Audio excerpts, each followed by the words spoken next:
Então, adeus. Adeus.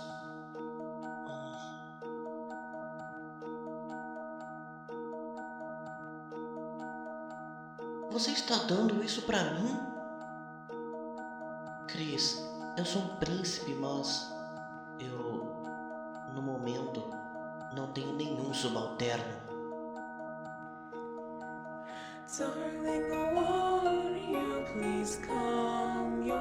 Eu estive esperando aqui sozinho.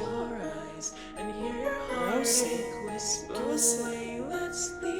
fazendo. Minha vida inteira foi dedicada a vocês dois aparecerem.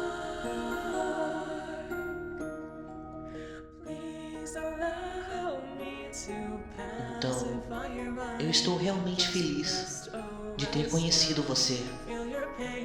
Chris,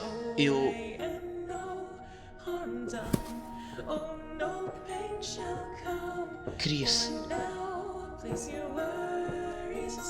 eu não quero que você vá embora.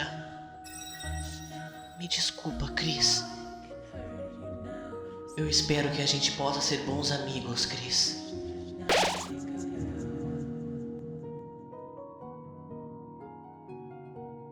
Oi, Chris.